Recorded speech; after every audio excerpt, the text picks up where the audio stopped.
할렐루야. 오늘은 7월 21일 월요일입니다. 오늘도 하나님의 말씀으로 승리하시는 모든 성도님들 되시기를 축복합니다. 이 시간 함께 나눌 하나님의 말씀은 요한계시록 14장 12절에서 13절 말씀입니다. 성도들의 인내가 여기 있나니 그들은 하나님의 계명과 예수에 대한 믿음을 지키는 자니라. 또 내가 들으니 하늘에서 음성이 나서 이르되 기록하라. 지금 이후로 주 안에서 죽는 자들은 복이 있도다 하시매 성령이 이르시되 그러하다. 그들이 수고를 그치고 쉬리니 이는 그들의 행한 일이 따름이라 하시더라. 아멘. 할렐루야. 예수님의 승리가 우리의 승리이고 교회의 승리인 줄 믿습니다. 또한 예수님의 승리가 이미 저와 여러분의 삶 가운데 이루어진 줄 믿습니다. 바로 앞에 13장에서는 두 짐승의 환상이 나오는데 사단이 하나님인 척하고 또 적그리스도가 예수님인 척 행세하며 세상을 미혹합니다. 사람들에게 고통과 고난을 통해 두려움을 주고 이로 인하여 짐승의 이름의 표나 그 이름의 숫자 없이는 어떤 것도 사거나 파는 것을 할 수 없게끔 만들었습니다. 그런데 오늘 이 14장에서는 그와는 완전히 상반된 전혀 다른 세상을 환상으로 보여주십니다. 영어로 치면 땅에서 하늘로 그 장면이 확 하고 전환되는 것이죠. 이때 요한은 숨이 멎을 만큼 엄청난 광경을 보게 됩니다. 재앙이 일어나는 지금의 땅의 상황과 동시에 하늘의 시온산에서는 어린 양이 서 있고 어린 양과 함께 하나님께 구원받은 14만 4천 명의 성도들이 함께 서 있습니다. 이들의 이마에는요, 땅에서 보았던 짐승의 이름이 아닌 어린 양의 이름과 하나님의 이름이 쓰여 있습니다. 또한 말로 다 표현 못할 웅장하고 신비롭고 아름다운 찬양의 소리가 하늘 가득 울려 퍼집니다.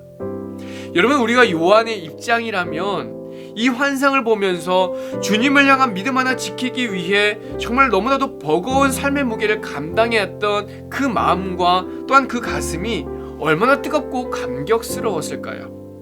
내가 지금 밟고 있는 이 땅은 유혹과 미혹의 땅이고 더 나아가 고난과 시련의 땅, 불안과 의심과 두려움의 땅인데 끝까지 믿음을 지킨 자를 위해 하나님이 준비하신 새로운 땅이 보이는 것입니다.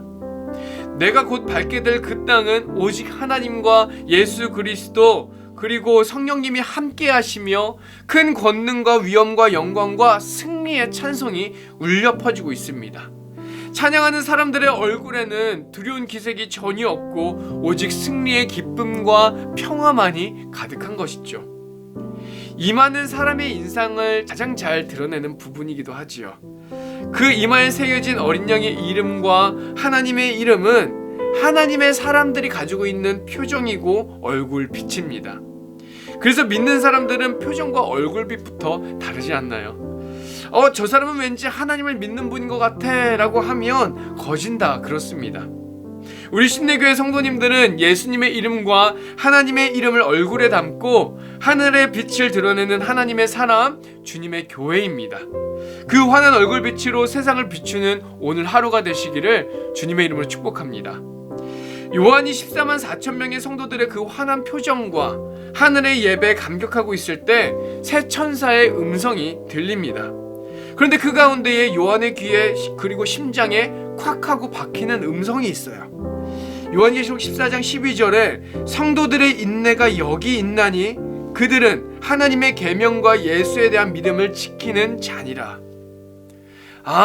우리가 이 땅에서의 인내가 아무런 의미 없는 것이 아니구나.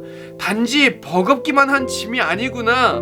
그 인내가 결국엔 승리를 이루어 마침내 하늘에서 찬양이 되고 또 예배가 되는구나. 망하고 끝나는 인생이 아닌 승리하는 주님과 함께 복된 인생을 살아가겠구나 라고 하는 것을 발견하게 되는 것이죠. 우리 사랑하는 성도님들, 짐승의 표를 받아야만 밥을 먹고 살 수 있었던 시절, 짐승을 경배해야 구원받을 것처럼 보이던 시절, 우리겐 다 그런 시절들이 있었습니다. 이 땅을 바라보며 살던 시절의 이야기이죠. 그러나 지금 저와 여러분은 이 땅이 아닌 시온산을 바라보며 서 있습니다. 예수님으로 인해 이 땅을 바라보는 인생에서 시온산을 바라보는 인생으로 완전히 변화되었습니다.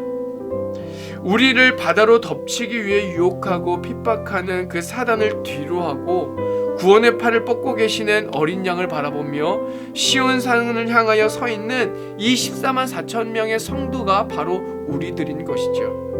짐승의 표가 아닌 어린 양의 이름과 하나님의 이름을 이마에 새긴 교회가 바로 저와 여러분인 줄 믿습니다.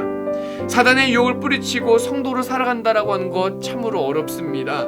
그래서 성도들은 인내하며 이 땅을 살아가야 합니다. 어떻게든 살아남아야 할 이유가 있어서 죽지 못해 사는 인생이 아닙니다. 아둥바둥 어찌저찌 인내하며 사는 것이 아니라 살아가게 하시는 그 하나님의 사랑을 알기 때문에, 예수 그리스도의 은혜를 알기 때문에 우리는 인내하는 것이죠. 하나님을 알면 살아가게 됩니다. 예수님을 알면 인내하고 견디며 살아갈 수 있습니다. 그래서 예수님을 알고 예수님을 믿으면 복도 달라집니다. 세상은 오래 사는 것이, 장수하는 것이 복인데 성경은 죽음이 복이라고 말합니다. 더 정확히는 주님 안에서 죽는 것이 복이라고 말씀하세요. 우리는 죽음을 그냥 마주하지 않습니다. 주님 안에서 주님과 함께 죽음을 마주합니다. 주님과 함께하면 죽음이 끝이 아니라고 하는 것을 보게 되죠. 죽음 넘어 새로운 삶이 우리를 기다리고 있습니다.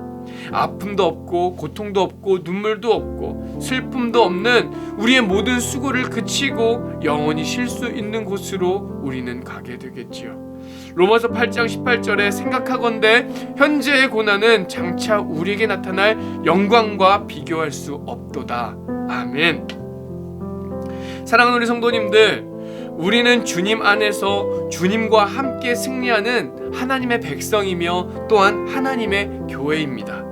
우리는 이 땅을 바라보는 인생이 아닌 시온 산을 바라보는 인생임을 기억하며 오늘 하루도 기쁨으로 인내하며 넉넉히 승리하시는 우리 모든 성도님들 되시기를 이 시간 주님의 이름으로 간절히 축원합니다. 주님께서 가르치신 기도로 함께 기도하겠습니다. 하늘에 계신 우리 아버지여, 이름이 거룩히 여김을 받으시오며 나라가 임하시오며 뜻이 하늘에서 이루어진 것 같이 땅에서도 이루어지이다. 오늘 우리에게 일용할 양식을 주시옵고 우리가 우리에게 죄 지은 자를 사하여 준 것 같이 우리의 죄를 사하여 주시옵고 우리를 시험에 들게 하지 마시옵고 다만 악에서 구하시옵소서. 나라와 권세와 영광이 아버지께 영원히 있사옵나이다. 아멘.